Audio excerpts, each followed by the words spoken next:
ബി.ജെ.പിയുടെ ഒരു സ്ട്രാറ്റജി നോക്കിക്കഴിഞ്ഞാൽ മറ്റ് സംസ്ഥാനങ്ങളിൽ അത് മഹാരാഷ്ട്രയാകട്ടെ, ബീഹാർ ആയിക്കൊള്ളട്ടെ, ഉത്തരേന്ത്യയിലെ മറ്റ് ചില സംസ്ഥാനങ്ങളിൽ പ്രാദേശിക കക്ഷികളുടെ ചിറകിലേറി ആദ്യം ചില നേട്ടങ്ങൾ ഉണ്ടാക്കുകയും പിന്നീട് ആ പ്രാദേശിക കക്ഷികളെ തികച്ചും അപ്രസക്തമാക്കിക്കൊണ്ട് അവിടുത്തെ നിർണായക കക്ഷിയാകുകയും ചെയ്യുന്ന ഒരു പാരമ്പര്യമുള്ള പാർട്ടിയാണ് ബി.ജെ.പി.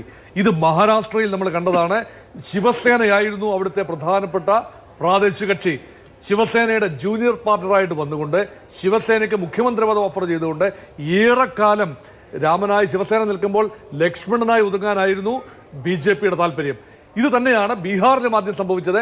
നിതീഷ് കുമാറിനെ മുന്നിൽ നിർത്തി, പക്ഷേ അവിടെ ഒരു ജൂനിയർ പാർട്ണറായിട്ട് വരികയും പിന്നീട് കാലക്രമേണ സിംഗിൾ ലാർജസ്റ്റ് പാർട്ടിയായിട്ട് വളരുകയും ചെയ്യുന്ന ബി.ജെ.പിയുടെ ഒരു തന്ത്രം. പക്ഷേ ആ തന്ത്രം കേരളത്തിൽ പ്രാവർത്തികമല്ലാതെ പോയത് ഇവിടുത്തെ പൊളിറ്റിക്കൽ നറേറ്റീവ് തികച്ചും വ്യത്യസ്തമാണ്. അതിനുള്ള പ്രധാന കാരണം ഇവിടെ ന്യൂനപക്ഷങ്ങൾ ഏറെയുള്ള ഒരു സംസ്ഥാനമാണ് കേരളം. 25% വരുന്ന മുസ്ലിം ജനസാമാന്യവും 18% വരുന്ന ക്രൈസ്തവരും ചേരുമ്പോൾ ഉണ്ടാകുന്ന വളരെ വലിയ നമ്പർ. അപ്പം 43% വരുന്ന ന്യൂനപക്ഷങ്ങളുടെ ഇടയിലേക്ക് ഇറങ്ങാൻ കഴിഞ്ഞില്ല എങ്കിൽ ഭാരതീയ ജനതാ പാർട്ടിക്ക് വളർച്ചയുണ്ടാകില്ല. ഡെമോഗ്രഫിയുടെ കാര്യം ശരിയാണ്, പക്ഷേ ക്രൈസ്തവ വിഭാഗങ്ങൾ ബി.ജെ.പിക്ക് വോട്ട് ചെയ്യില്ല എന്ന് തീരുമാനമെടുത്ത വിഭാഗമൊന്നുമല്ല. ക്രൈസ്തവ വോട്ടുകൾ ഇത്തവണ ബി.ജെ.പിക്ക് കിട്ടിയിട്ടുണ്ട്, തൃശ്ശൂരിലടക്കം കിട്ടിയിട്ടുണ്ട് എന്നുള്ളത് വസ്തുതയാണ്. പക്ഷേ മുസ്ലിം ന്യൂനപക്ഷങ്ങൾ ബി.ജെ.പിക്ക് വോട്ട് ചെയ്യാത്തവരാണ്.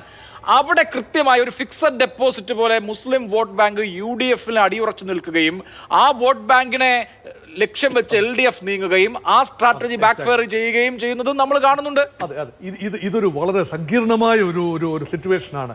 അതായത് LDF is trying to woo the Muslim community. പ്രത്യേകിച്ച് മലബാറിൽ LDF എടുത്ത പോൾ നറേറ്റീവുകൾ നോക്കിക്കോളൂ. തെരഞ്ഞെടുപ്പ് സമയത്ത് ഏറ്റവും ഉച്ചത്തിൽ സംസാരിച്ചത് 2 വിഷയങ്ങളാണ്. ഒന്ന് പൗരത്വ ഭേദഗതി നിയമം, 2 പലസ്തീൻ, അതായത് ഗാസയിലെ നരനായാട്ട്. ഈ 2 വിഷയങ്ങളും മുസ്ലിങ്ങളുടെ മനസ്സിൽ ചലനങ്ങൾ ഉണ്ടാക്കാൻ പറ്റുന്ന വിഷയങ്ങളാണ്.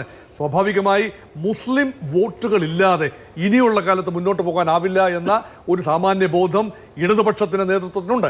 അപ്പം ഇവിടെ UDFിൻ്റെ ശരിയായ ഒരു ബേസാണ് മുസ്ലിം ലീഗിലൂടെ വരുന്നതും അല്ലാതെ ഒരു UDF ഇടത്തേക്ക് വരുന്നതുമായ മുസ്ലിം ന്യൂനപക്ഷത്തിൻ്റെ വോട്ടുകൾ. അങ്ങനെ പോകുമ്പോൾ ഹിന്ദു ഏകീകരണം ബി.ജെ.പിയിലേക്ക് വരാനുള്ള സാധ്യത കണ്ടു.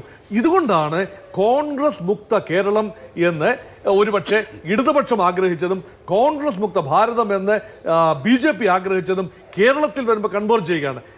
ഇടതുപക്ഷത്തെ സംബന്ധിച്ചിടത്തോളം കേരളത്തിലെ കോൺഗ്രസ് പാർട്ടി അപ്രസക്തമായെങ്കിൽ മാത്രമേ ഇടതുപക്ഷത്തിന് തുടർ ഭരണം ഉണ്ടാകൂ. അത് മാത്രമല്ല, ബി.ജെ.പിയെ സംബന്ധിച്ചിടത്തോളം അവരുടെ ഉദ്ദേശം ഭരിക്കുക എന്നതല്ല, കേരളത്തിലെ മുഖ്യ പ്രതിപക്ഷമാവുക. അപ്പം ന്യൂനപക്ഷങ്ങൾ ഇടതുപക്ഷത്തേക്ക് കൺസോളിഡേറ്റഡ് ആകുന്നതിൽ ഭാരതീയ ജനതാ പാർട്ടിക്ക് സന്തോഷമേ ഉണ്ടാകൂ. അതുകൊണ്ട് ഭൂരിപക്ഷ സമുദായം ബി.ജെ.പിക്ക് അനുകൂലമായി കൺസോളിഡേറ്റഡ് ആയില്ലെങ്കിലും അതിൻ്റെ ഒരു ഭാഗം വന്നു കഴിഞ്ഞാൽ മുഖ്യ പ്രതിപക്ഷമാകാൻ സാധിക്കും. ഇതൊരു ക്വാർട്ടർ ഫൈനലായിട്ടേ ഉള്ളൂ, പിന്നെ അല്ലാതെ ഇതൊരു സെമി ഫൈനൽ പോലുമല്ല. അപ്പം ദീർഘകാല അടിസ്ഥാനത്തിൽ വ്യക്തമായ കാഴ്ചപ്പാടോടുകൂടി തന്നെയാണ് കേരളത്തിലെ ബി.ജെ.പി മുന്നോട്ട് പോകുന്നത്. ഇടതുപക്ഷത്തിനും ആ കാഴ്ചപ്പാടുണ്ട്. പക്ഷെ കോൺഗ്രസിന് ഒരു മാസ് വികാരമാണ്. ലോക്സഭാ തെരഞ്ഞെടുപ്പിൽ വീണ്ടും ജയിച്ചു വരുന്നു. പക്ഷെ നോക്കൂ, കോൺഗ്രസിനും ഈ തെരഞ്ഞെടുപ്പിൽ ചെറിയ തിരിച്ചടി ഉണ്ടായിട്ടുണ്ട് എന്ന് കാണാം. സീറ്റുകളുടെ എണ്ണത്തിൽ ഒരു സീറ്റ് കുറഞ്ഞു. ആ സീറ്റിൽ ഒരുപക്ഷെ രമ്യ ഹരിദാസിന്റെ പരാജയത്തിന് കാരണം ബി.ജെ.പി പിടിച്ച വോട്ടാണ്. TN സരസു എന്ന കോളേജ് പ്രൊഫസർ അവിടെ ആലത്തൂരിൽ മത്സരിക്കുന്നു. അഭൂതപൂർവമായ വോട്ട് ഷെയറാണ്. 60,000-ൽ പരം വോട്ടുകൾ കൂടുതലായി പിടിച്ചപ്പോൾ സ്വാഭാവികമായി 20,000 വോട്ടുകൾക്ക് UDF സ്ഥാനാർത്ഥി പരാജയപ്പെട്ടു എന്ന് വിലയിരുത്താനാണ് ഞാൻ ആഗ്രഹിക്കുന്നത്. അതുകൊണ്ട് ഇവിടെ ഈ 2 രീതിയിലും സംഭവിക്കാം. ബി.ജെ.പി പിടിക്കുന്ന വോട്ടുകൾ UDFിനെയും LDFിനെയും വിവിധങ്ങളായ രീതിയിൽ ബാധിക്കാനുള്ള എല്ലാ സാധ്യതയും കാണുന്നുണ്ട്. അതുകൊണ്ടാണ് ഞാൻ പറയുന്നത് ഇവിടെ പോൾ സിറ്റുവേഷൻ ഇനി മാറാൻ പോവുകയാണ്. ബി.ജെ.പിയെ ഒരു സൈസിബിൾ ഫോഴ്സായി എണ്ണിയെങ്കിലേ പറ്റൂ. ത്രികോണ മത്സരത്തിനായി മാനസിക അവസ്ഥ 2 മുന്നണികളും ഒരു ജെനുവിൻ ത്രികോണ മത്സരത്തിനായി മാനസിക നില ചിട്ടപ്പെടുത്തിയെങ്കിലേ പറ്റൂ. ഇവിടെ ന്യൂനപക്ഷങ്ങളുടെ ഒരു താല്പര്യത്തിന് വേണ്ടി, ന്യൂനപക്ഷങ്ങളുടെ വോട്ടുകൾ സ്വാംശീകരിക്കാൻ കഠിനമായ പ്രയത്നം 2 പക്ഷത്തു നിന്നും ഉണ്ടാകും. ക്രൈസ്തവ ന്യൂനപക്ഷങ്ങൾക്ക് നേരെ ഇനി ബി.ജെ.പിയുടെ ഭാഗത്തു നിന്നും കൂടുതൽ ഒരു വൂയിങ് എഫേർട്സ് ഉണ്ടാകും എന്ന് തന്നെയാണ് ഞാൻ കാണുന്നത്.